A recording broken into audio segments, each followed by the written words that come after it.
The number one thing that you want to do when you go out and you buy a house is you want to make sure that you do not become house poor. And today I'm going to show you how to protect yourself with the 20-30-3 rule. So the number one factor that comes into play when you're deciding should you buy a house is making sure that you can afford that house. Obviously, and most people get themselves into situations where they become house poor. So the first thing you want to do is when you are looking to buy a house, you want to run the numbers to figure out what the total cost of ownership of this house is going to be. What most people do is they only factor in what their mortgage payment is going to be, but this is not enough to actually figure out how much your house is going to cost. So I'm going to show you what to look for when you're trying to do your total cost of ownership or TCO calculation. So the first thing you want to do is obviously look at your mortgage payment. Your mortgage payment is a major factor in this. It is going to be the majority up front that you can actually see and accurately calculate. So you're going to get your mortgage payment. You can use a mortgage payment calculator, or if you're looking to buy that house, your mortgage broker is going to be able to give you an estimate of what your payment's going to be. Next, we have property taxes. So if you're shopping around for houses and you're brand new to buying a house, you can actually look up that house's current property taxes by just Google searching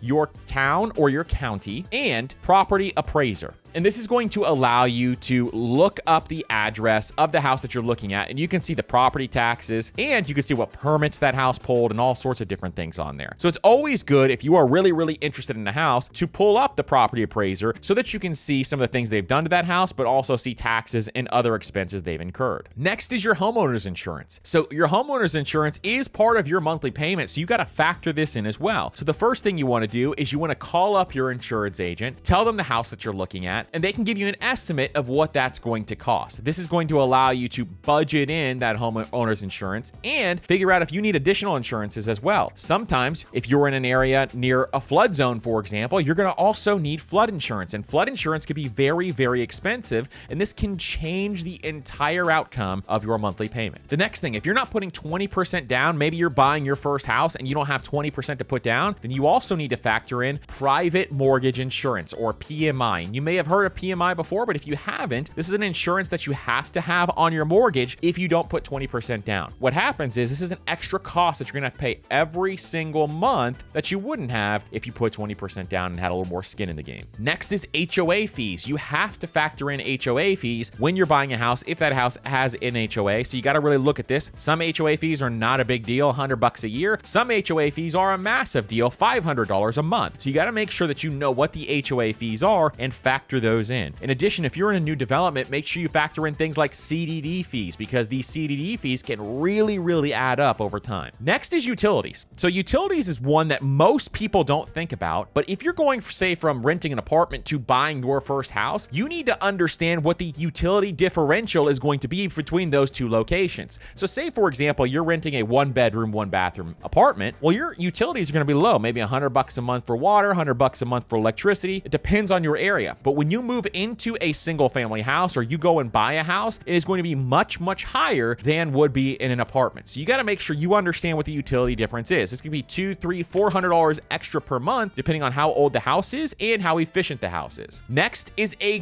big one that most people don't think about, and this is maintenance and repairs. So maintenance and repairs is the major hidden cost when it comes to buying a house. And maintenance and repairs are something you definitely need to consider. So this is stuff like, what is it going to cost to maintain a lawn? Are you going to hire a lawn person, or how are you going to go about doing that? What is it going to cost to maintain the landscaping? Are you also going to hire a lawn person to maintain the landscaping, or are you going to buy all the landscaping yourself? Well, if you do the landscaping yourself, all that stuff really adds up and becomes expensive, and you have to refresh it all the time. If you have a pool, who's going to maintain the pool? If you have a bigger house, who's going to be able to clean the house? If you have things that happen inside the house where you have to paint, for example, who's going to do the painting? Who's going to do that sort of maintenance? Because painting's not cheap. In addition, what if things start breaking? What are the costs going to be for a broken toilet? What are the costs going to be for a leaky sink? What are the costs going to be if you have a leak in your attic? What are the costs going to be if your roof breaks down? Your capital expenditures. So that's roofing, that's air conditioning, that's heating, all of the big ticket items. You're going to have to replace those at some point in time. And all of these costs seriously add up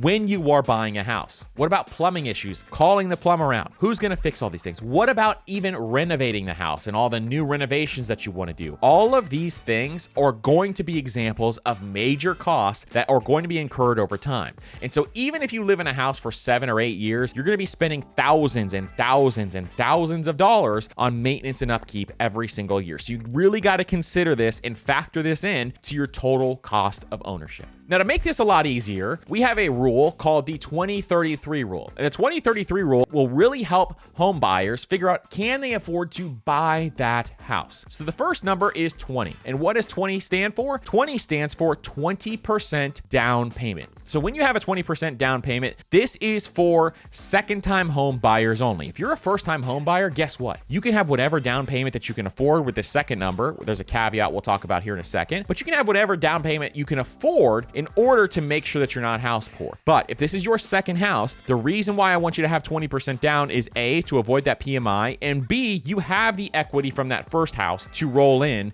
to the second house with that 20% down. So you definitely should not be doing less than 20% on your second house. But if it's your first house, you can look at FHA loans, which have a 3.5% down payment. You can get a traditional loan, which can go as low as 3%. If you're a veteran, you can get a VA loan. There's a bunch of different loans out there that are fantastic for first-time home buyers. Take advantage of those if you can. And if you can house hack or do something along those lines, that's an amazing benefit because you can really reduce your housing costs. The second thing is the 30. And 30 stands for 30% or less of your income to be spent on housing every single month. This is really, really important to understand because if you go above 30%, you can become house poor. The only caveat to this is if you live in a major city and you don't have transportation costs, then you can factor in some of those transportation costs into your housing costs because housing is more expensive in places like New York City, for example. So that is the caveat to that, is if your transportation costs are much lower than the average American, then maybe you can get away with a little bit higher. But even maintaining this 30% or less of your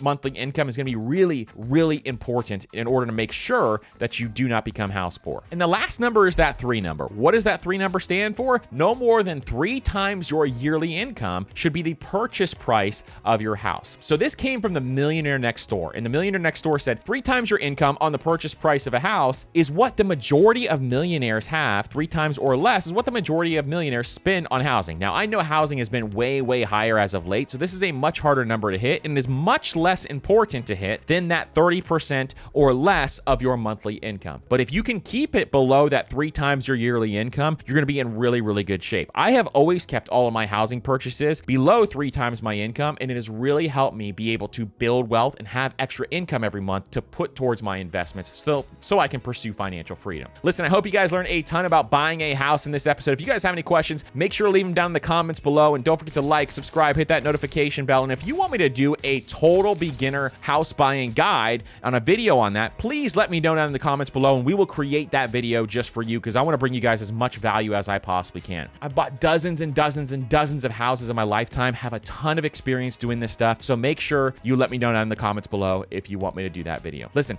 thank you guys again for watching this video. Thank you for investing in yourself, and we will see you on the next video.